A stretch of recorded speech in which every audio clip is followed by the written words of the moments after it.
Kodagu KSRTC bus ನಿಲ್ದಾಣ ಡವ್ ಪಾರಿವಾಳಗಳ apartment. ಹೌದು, ಇದು ಅಚ್ಚರಿಯಾದರೂ ಸತ್ಯ. ಡವ್ ಅರ್ಥಾತ್ ಕಂದು ಬಣ್ಣದ ಪಾರಿವಾಳಗಳು ಇದೀಗ ಫುಲ್ ಬ್ಯುಸಿ ಆಗಿವೆ. ಸಾಮಾನ್ಯವಾಗಿ ಯಾವುದೇ ಬಸ್ ನಿಲ್ದಾಣ ಮತ್ತು ಸಾರ್ವಜನಿಕ ಸ್ಥಳದಲ್ಲಿ ಕಾಣಸಿಗುವ ಈ ಹಕ್ಕಿ ಪ್ರಭೇದಕ್ಕೆ ಚಳಿಗಾಲದಲ್ಲಿ ವಂಶಾಭಿವೃದ್ಧಿ ಮಾಡುವ ಸಮಯ. ಸಿಕ್ಕಲ್ಲಿಂದ ಹುಲ್ಲು ಕಡ್ಡಿ, ಪ್ಲಾಸ್ಟಿಕ್ ಏನು ಸಿಕ್ಕಿದರೂ ಸರಿ ಒಟ್ಟು ಮಾಡಿ ಗೂಡು ಕಟ್ಟಿ ಮೊಟ್ಟೆ ಇಟ್ಟು ಮರಿ ಮಾಡುವ ಕೆಲಸದಲ್ಲಿ ಬ್ಯುಸಿಯಾಗಿದ್ದಾವೆ. ಮಡಿಕೇರಿ ಸೇರಿದಂತೆ ಕೊಡಗು ಜಿಲ್ಲೆಯ ಎಲ್ಲಾ ಸಾರಿಗೆ ಬಸ್ ನಿಲ್ದಾಣ ಸೇರಿದಂತೆ ಹಲವು ಬಸ್ ನಿಲ್ದಾಣದಲ್ಲಿ ಈ ಹಕ್ಕಿಗಳು ಗೂಡು ಕಟ್ಟುವ ದೃಶ್ಯ ಸಾಮಾನ್ಯವಾಗಿ ಕಂಡುಬರುತ್ತವೆ. ಪಾಳು ಬಿದ್ದ ಕಟ್ಟಡಗಳು ಇವುಗಳಿಗೆ ಸುರಕ್ಷಿತ ಸ್ಥಳ ಎಂದು ಆಯ್ದುಕೊಂಡರೆ ಕೊಲಂಬಿಯಾ ಜಾತಿಗೆ ಸೇರಿದ ರಾಕ್ ಡವ್, ಕಾಡು ಪಾರಿವಾಳ ಬಸ್ ನಿಲ್ದಾಣ ಆಯ್ದುಕೊಂಡಿದೆ.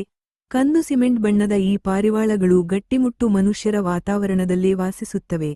ಕಾರಣ ಮೇವು ಮತ್ತು ವಾಸಿಸಲು ಬೇಕಾದ ಸ್ಥಳ ಎಲ್ಲವನ್ನೂ ಹೊಂದಾಣಿಕೆ ಮಾಡಿಕೊಳ್ಳುವ ಇವು ಅದರಲ್ಲೂ ಬಸ್ ನಿಲ್ದಾಣಗಳನ್ನೇ ಹೆಚ್ಚಾಗಿ ಆಯ್ಕೆ ಮಾಡಿಕೊಳ್ಳುತ್ತವೆ. ಕಿರಿ ಗಬ್ಬು ವಾಸನೆ.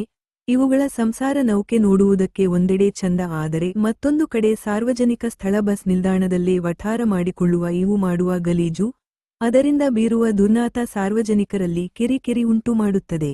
ಇದಕ್ಕೆ ಬಸ್ ನಿಲ್ದಾಣದಲ್ಲಿ ಇರುವ ಸಾರ್ವಜನಿಕರ ಕುರ್ಚಿಗಳು ಸಾಕ್ಷಿ ಹೇಳುತ್ತವೆ. ಒಟ್ಟಿನಲ್ಲಿ ಎಲ್ಲೂ ಆಶ್ರಯ ಸಿಗದೆ ಮನುಷ್ಯರ ನಡುವೆ ನಮ್ಮ ಬದುಕು ಎನ್ನುವಂತೆ ಬದುಕುವ ಈ ಪಾರಿವಾಳ ಜೀವನವೇ ವಿಚಿತ್ರ. ವರದಿ ಗಿರಿಧರ್ ಕೊಂಪುಳಿರ, ಕುಶಾಲನಗರ.